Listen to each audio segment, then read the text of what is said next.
Welcome back to the channel, guys, and today we are going to be doing another collection video, and I'm going to be going over my Super Nintendo collection. Now, I have 36 games I just counted, and we have some nice gems in here, and then some more common games. I don't think I'm collecting for the Super Nintendo anymore, because I kind of have everything that I know I wanted. But let's get into it a little bit, because the Super Nintendo was released back in 1991. This original console here actually was one of my best friend's consoles that back in 2011 I bought off of him with a bunch of these games that I still have, and then I kind of developed my own collection from that. I love the Super Nintendo, if we're being honest, because the Super Nintendo has so many great JRPGs, and you guys know I love my JRPGs. Now, like I mentioned, this was released back in 1991. It lasted until, I believe, like mainstream wise, before it was replaced by the Nintendo 64, until like 1996, possibly like 1997. I know in Japan with the Super Famicom, they kept getting games all the way up until I think the year 2000. But with that being said, let's go into my collection and let's see what we got, because I have nice stacks, as you can see. The first thing I'm going to mention, just to get out of the way, is the Super Game Boy.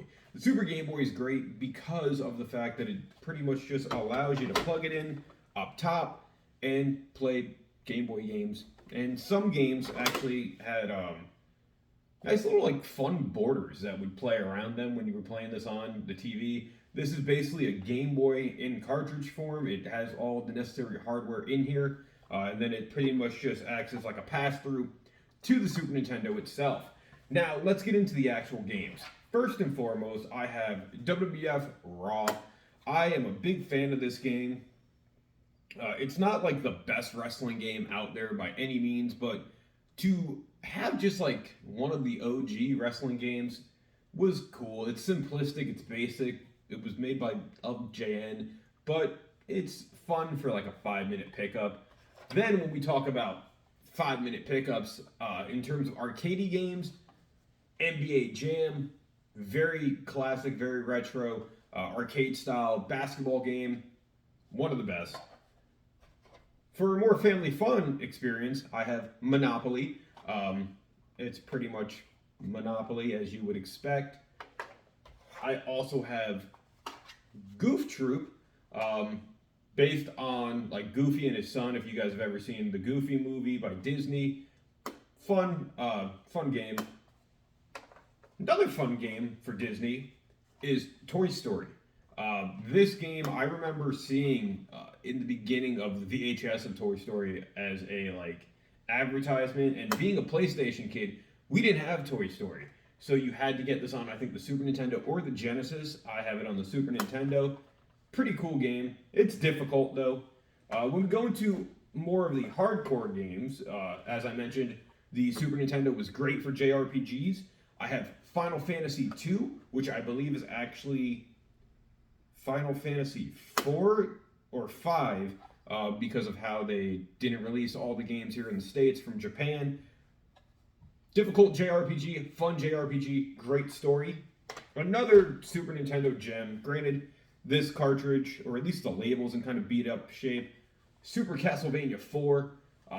This is before Castlevania went all Metroidvania style. This was a very straightforward Castlevania game, very difficult.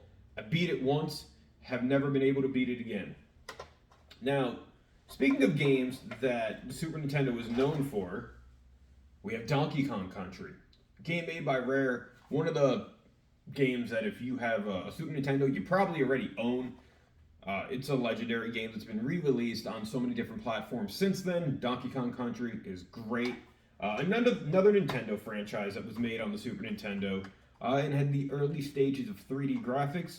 Star Fox, using the Super FX chip in here, it mimicked very like basic polygonal 3D graphics for the system. Doesn't really hold up too well by today's standards, but for the time, it was crazy. Going back to the JRPGs, we have Final Fantasy III, which I believe is probably Final Fantasy VI. I always get confused with the numbering. Another fun game. Final Fantasy III is definitely one that still holds up today, like most of the JRPGs of the era do. Another obscure kind of game made by Square, and I think was only released here in the United States, is Secret of Evermore. Now, this game is a top-down kind of action RPG that kind of has you going through like weird, like different realms. It uses the same engine and the same kind of idea that Secret of Mana does, and it came out, I think, in 1995. Interesting game, worth playing if you can find it. Very different. Speaking of RPGs that I love, for the Super Nintendo, we have Breath of Fire 2. Now, the Breath of Fire series, I really wish would make a resurgency. I loved it on the Super Nintendo. I loved it on the PlayStation. I haven't played it on the PS2 for, I think, what was Breath of Fire 5. And I think they kind of brought it back for, like, mobile games or something along those lines. But Breath of Fire 2, really cool game, really cool series. Don't want to get into the story too much, but it's worth playing. I'm going to save these two games kind of towards the end because these are a little bit rare, a little bit expensive games. As I get to probably other expensive games I have in here, I'll put them to the side. Another game that made its debut on the Super Nintendo, you guys probably already know by the black cart, Killer Instinct. Killer Instinct, I'm happy the franchise is still going on PC and Xbox, but this was one of the original games that was able to like fight Mortal Kombat in the terms of just how good it was. A lot of fighters at that point really weren't that awesome. Killer Instinct, a game made by Rare, definitely had the quality to it.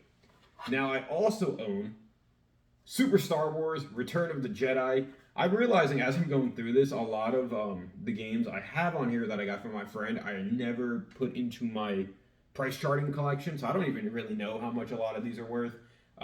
Super Star Wars Return of the Jedi, made by THQ, so this must be like a later release, I would think, especially because the way the THQ logo on there is like very much the early 2000s logo for that matter. Interesting. So next we're going to talk about Paperboy 2. I haven't really played much of the Paperboy series. I just know you're basically like a newspaper delivery guy and you have to throw newspapers at your neighborhood's lawns. I guess it's a cool game. I know there's fans of this game out there. I really am not a big fan of it. But when we go back to things I am a fan of, you know, let's go back talking about Donkey Kong Country 3. This is Dixie Kong's Double Trouble. So, you know, you're not really playing as Donkey Kong at all in this game. You play as Dixie Kong, which tended to be a little bit of a thing that they did after the original Donkey Kong Country. They were called Donkey Kong Country, but you never actually played as Donkey Kong, which was cool in terms of building like a new character, and I guess you could say a character roster in that matter. Definitely a must-own. Another must-own, The Legend of Zelda, A Link to the Past. This game has been re-released multiple times before, and this was at the time like the definitive Zelda experience in terms of being like the third release, basically, for consoles, and it was the top-down Zelda experience. It mastered so many things. The story was great, and I definitely think A Link to the Past is still worth playing today because it just holds up so much. Another game that holds up so well, Super Mario RPG Legend of the Seven Stars. This game is pretty much the forefather to what we know of the Paper Mario series. It was made by Squaresoft. It's a really different kind of Mario game for the time because it incorporated so many things of Nintendo and like Final Fantasy vibes that Mario RPG is definitely a game that if you can get your hands on it, it's worth playing. Another game worth playing, kind of alluded to this one earlier, Secret of Mana. This plays kind of the same as Secret of Evermore, different story, a lot more polish to it. This was released worldwide, not just in the States, Secret of Mana is a part of the Mana franchise, which I think is called Soken Densetsu or something. I suck at speaking anything Japanese. But, this is Secret of Mana, Trials of Mana, which they're still kind of going into today. I mentioned the second one earlier, but we're going to quickly glance on the first Breath of Fire as well. Now, this was published by Squaresoft. However, the Breath of Fire series is a series that's like created by Capcom, and Capcom doesn't really have any like major RPGs to my knowledge out there, and I would love for them to bring back Breath of Fire. This game right here is a must own, and it's still one of the greatest beat 'em ups of all time. We're talking about Turtles in Time. Teenage Mutant Ninja Turtle game. It's an arcade beat 'em up. There was a kind of counterpart that was released on the Genesis, which I don't own, but Turtles in Time is definitely the one to own, and worth playing. It's such a fun game. Speaking of fun games, if you have a group of friends, or if you want to play this alone, the grandfather to the highest selling, as of we speak, Nintendo Switch game, Super Mario Kart. This game started it all in the Mario Kart franchise. It's hard, it's interesting, it's fun. I always have sucked at Mario Kart, so we're just going to put that to the side, but I know so many people love Mario Kart. Another kind of tie-in game for a TV series, Scooby-Doo Mystery. Never actually put this one in and played it, so I can't really say much. A game that has a kind of, I guess you could say, cult following. It's definitely a must-own for the Super Nintendo's ActRaiser. I'm pretty sure they just released like a remake of it on the Switch eShop. ActRaiser is interesting because it's like a world builder and at the same time like a platforming game. It's strange, it's different, it's tough, it's fun. A lot of these Super Nintendo games, when I played them, super tough compared to, I guess, what I'm used to. Then we're going to talk about another Disney game made by Virgin Interactive, The Jungle Book. Platformer based on the movie. You kind of know what you're expecting there. Let's go back to this franchise for the last one that was released on the Super Nintendo. Donkey Kong Country 2, Diddy Kong's Quest. It's basically Donkey Kong Country, but you play as Diddy Kong, some added things here and there to add the polish. Great game. We're going to move this one to the side too, because this is the only repro I own. But we'll get to that before we get to these. Now we have... That's what this is called. Spider-Man and X-Men, Arcade's Revenge. I used to always just call this Spider-Man and X-Men. I didn't really know it was called Arcade's Revenge. I don't know if I've ever actually played this because this was one of the ones that was my friend's and it's in the collection. Let me know if you've played this, guys. A later release for the Super Nintendo, we have NBA Live 97. Now, when you think of the NBA Live series, first off, what the hell happened to it? Where has it been? Because NBA Live was super popular for so long, and to know this came out probably 96 for 97, this is definitely a late release for the Super Nintendo. Another sports game, we have Ken Griffey Jr.'s Winning Run. Baseball game, kind of know what to expect there. Tom and Jerry. I believe this is a platformer. High Tech Expressions. I've never heard of them. But I don't think I've ever played this game either, even though I own it. We'll go to this one. Brunswick World Tournament of Champions. It's a bowling game. Bowling games in the 16-bit era were kind of hit and miss. They're definitely fun, but the best bowling game to me has always been Wii Sports Bowling, and I'm happy that's coming back with Nintendo Switch Sports. So, before we get to the Final Four, well, as we're getting to the Final Four, we got to talk about Super Mario All-Stars. That game is fantastic. This isn't the one that has Super Mario World in it, because there was like another release that did add that. All-Stars is basically the first 3 Mario games remade in 16-bit for the Super Nintendo. Um, Pretty fun, pretty good, pretty interesting. And it's just so cool when you pop this in to just see how much of a graphical difference 8 bits can make from 8-bit to 16-bit. These games play kind of exactly like the original games did on the NES, however, graphically overhauled and just look so much prettier. Now, we're going to go to my one repro because this isn't a repro necessarily because it's expensive, but it's a repro because it was never released in the United States. And it was fan translated and then put on a cart that actually plays perfectly fine in Super Nintendo hardware, and that is Tales of Phantasia. I love the Tales of series. I'm currently playing Tales of Arise.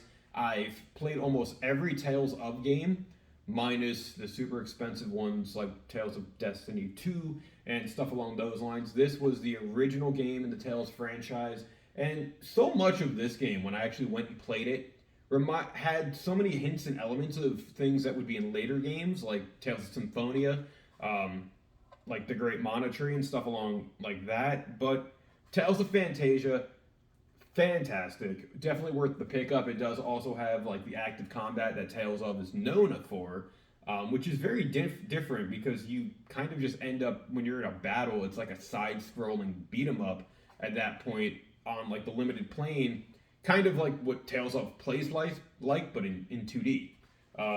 Now, a must-own for the Super Nintendo. It's gotten re-released, and there are apparently better versions of it out there, but this is the original copy, Chrono Trigger. Chrono Trigger is a like time-traveling RPG. It plays great. It is just a timeless RPG that many people should play. They are re-releasing its sequel, Chrono Cross, on the Switch, but Chrono Trigger is definitely one of the greatest RPGs of all time. And one of the greatest RPGs of all time with a cult following is what we have for the final game I want to show you guys, Earthbound. Now, Earthbound is a game that's notorious because it was released limited for the Super Nintendo. People, I read that like in 1997, before this game became super popular, were picking them up in like clearance racks at Toys R Us for like 15, 20 bucks. Earthbound is like a $200-300 game now. I picked this up for $100 like 10 years ago, ish, maybe like 7. Great RPG. It's been subsequently re-released on like the virtual consoles, and it's on Nintendo Switch Online now. But playing it back in the day on the original Super Nintendo, and by back in the day, I mean, like I said, 7 to 10 years ago, it was definitely a game that I was so happy to get my hands on. And it's just such a quirky story, and it's definitely a game that if you can get it or play it in any essence, it's worth it. So guys, that's my quick Super Nintendo collection overview. As I mentioned, 36 gems for this system. Some of them, definitely more gem-worthy than others, but every game on this system, I believe, is worth playing because something about the Super Nintendo has just won my heart over the years, and it's still such a great system to play and own. What games do you think I should add to this collection? What games have you played? What are your favorite Super Nintendo games? Leave that down in the comment section below. As always, thank you for watching. Like, share, and subscribe.